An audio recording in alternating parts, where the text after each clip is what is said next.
Hello, Elizabeth. Hi, Sam. This is Friday's episode of So What on the Selah Time to Pause podcast. I've got a joke for you today. Of course you have. Yep, as always. Hit me. Today's joke is about insurance, because Ian talked about insurance. He did. He did. I really like this joke, but I'm not sure. There might be people that don't get it, but I really like the film that it references. I was trying to get insurance for my DeLorean. The insurance quote was massive, couldn't afford it. And I told them I only use the DeLorean from time to time. No. I've got another one. What is the perfect name for a life insurance salesman? Fred? Just in case. Oh, dear. Just in case. I will stop and breathe in your presence. Just breathe.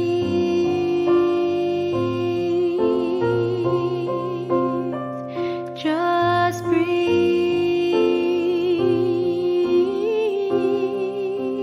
Right. So shall we go over this week Yes. in all its fullness? A weekly recap. So Monday, Ian had the Acts of God insurance scandal. Well, not so much. Giving God credit for the bad things that we don't like. Yeah. Yes. Very easy to do that. Because insurance companies having their small print could be an act of God, which in which case they won't pay out. But Ian made the very good point of they could, in fact, say anything's an act of God. Like, oh, that's an act of God because this happened and this happened and this happened. And God is almighty powerful, so Yeah. you can't argue with me. And you're like, oh, okay.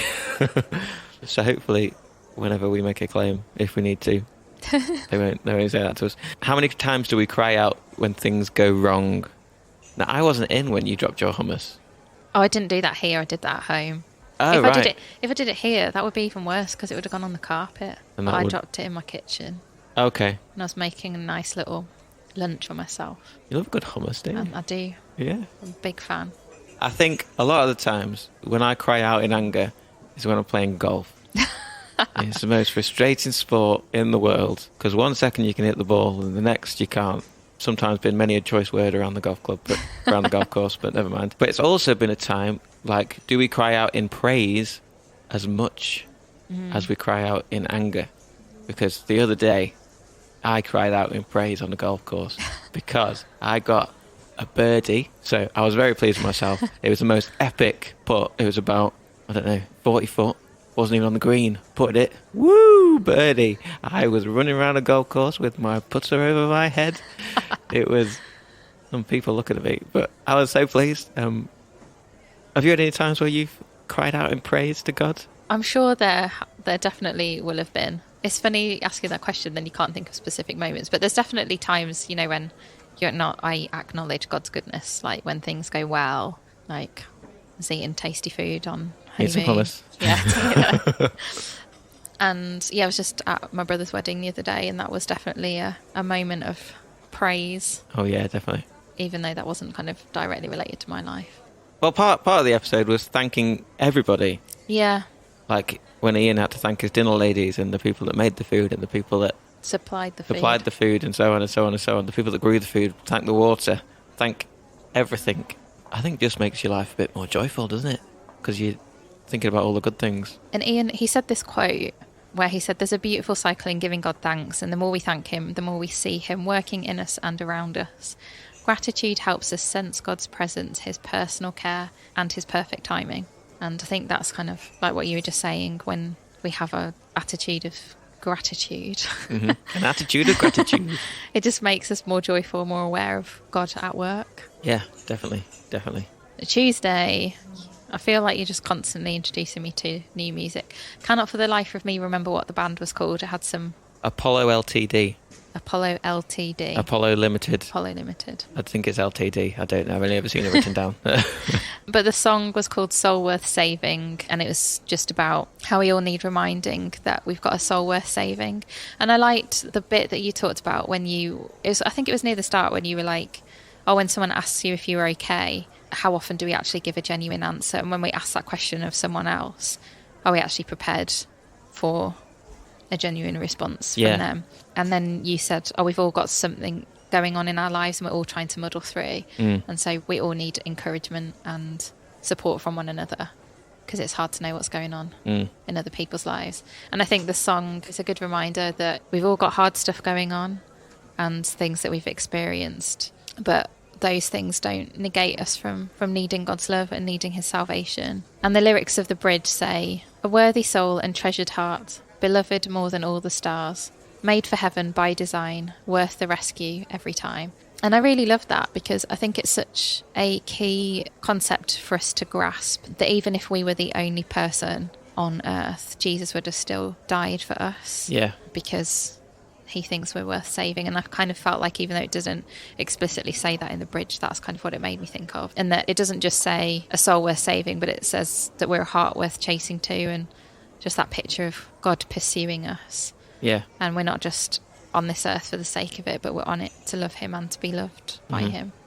Yeah, definitely. And I really like, I don't know if it's because I like the stars, but the line, "But the hands that hold the stars say you are deserving of a lifeline." But it reminded me, that bit, of a line in the song Safe by Phil Wickham, Your bestie. which says, "It's the hands that hold the world are holding your heart." But I like the imagery of the hands that place the stars hold your heart as well. I think it's a very powerful message that the hands that place the stars and hold the earth would come and die just for you, and holding your heart and are chasing after your heart because they love you. It's mad, that, isn't it? Like, God's such a big God is also such a personal God. Yeah. And the massive, gigantic universe to the every single cell in your body that he's put in place. On Wednesday, Risky Living. The book talks about how the Holy Spirit allows us to be changed and surrendered to him. I like that. And the Holy Spirit prompted you to read this book again. It did. Well, the title I just kept, when a thought just comes into your head, and sometimes, I don't know, maybe that's just the way the Holy Spirit talks to me sometimes, but I'll just get a thought or something, and if it doesn't go away. Yeah, definitely. Just the thought of reading. Maybe God knows that reading is not for me, so prompts me to do other things. Like play golf. I love golf. But you got me reading quite an epic description of the lake, of the cesspit underneath. Yeah. I thought it was quite... Very graphic. Yeah, it was good. I really enjoyed it. I think it really opened up the metaphor for our lives, and how on the surface we like to make it out like everything's fine and still, but underneath there could be anything going on. And I think a lot of the times I try and make it seem like everything's okay, so like keep my opinions quiet, because I either don't have the confidence or the willpower to be bothered to argue my case, because it's often easier just to stay quiet. And I like the fact that the things we struggle with don't have to hold us back. And I think the old Sam, when it comes to like volunteering for things, would often like sit quietly hoping somebody else would volunteer for things, because the confidence I had to be able to do something would be very low, and I would think somebody else could do that better, so I'll let them volunteer and not do it myself. But recently I've been volunteering myself for things that maybe the old Sam would be like, why on earth are you putting yourself in that situation? Like what kind of stuff? Like I'm going to help on the church youth summer camp. It's only a little thing, like staff prayers in the morning. Like it's a 10-minute window of just organising staff prayers together. And the old Sam would be like, nope, no point in me doing that because it'd be rubbish. But I think volunteering myself, having new things that I've done to learn from and grow in confidence with. So I think sometimes when you're in doubt of doing something, it's always good to give it a go anyway and allow yourself to grow in those situations. Otherwise you'll never get to do anything, will you? Thursday, I really liked how this followed on from your episode, Sam, actually, because you talked about asking if people are okay and listening to their answers. And then Ian talked about a lady who was in one of his old churches, Jessie, and who was 90 and in a wheelchair. But she used to ask how people were doing, and she'd really take the time to listen to what they were saying and then pray for them and check in with them. Yeah. And it's such a beautiful episode. Like, if you haven't listened to it, I'd really encourage you to go back and listen to it, because I just came away from it feeling really encouraged and really challenged and thinking, I want to be like Jessie. Like, I want to be someone who steps up. And because Ian was talking about keeping watch with God and how at times God will call us to keep watch with them. And sometimes that might be promptings in the night where we'll get someone's face or name in our heads, and that is a prompt to join with God on the wall, as Ian said. And that's part of the way that we can care for and pray for one another. And I suppose I just felt really challenged about wanting to be someone who is really active in that way. So when I ask people how they are, to really soak in what they're saying and to check in on them and to be diligent in prayer, because it can be like I've tried to be really mindful of this actually when I say I'm going to pray for someone, to actually pray for them and to do it, and like to not leave it till later, but either to do it there and then or just the next moment I get to pray, because it can be really easy, I think, to go to someone, oh yeah, I'll pray for you, and then that it's just lip service. But actually I don't know, just a real privilege to like to pray for someone, pray God's heart for someone. And how I like how Ian said, like, God doesn't lean on or depend on us to accomplish what he wants for someone, but it's a special invitation that we get to participate with him in that. So yeah, I don't know, like I said, felt very challenged by that episode, and yeah, I want to be like Jesse. Yeah, and I love how he ended it with, in spiritual warfare, wrestling in prayer. I'll take Jesse on my side. Yeah, I love that. And I think just having that heart for Jesus, because I think Jessie could only be like that because she had a real grasp on God's love for her, because like it says, we can only love because God loved us. And it reminded me of like what you just said, Ian said at the end, where it says man looks on the outside but God looks on the heart, and that it could be very easy to look at Jessie, who's really old and in a wheelchair, and judge her on that, but actually her insides is what really, really matters. And I think the world we live in is so wrapped up in the outside, but actually what's going on inside is what will count in the end. When all I see is the battle, you see my victory.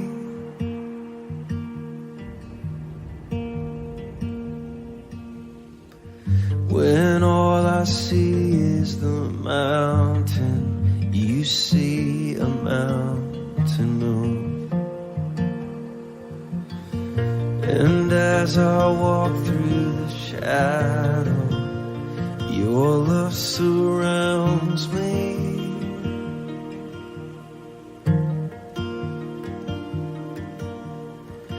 For there is nothing to fear now, for I am safe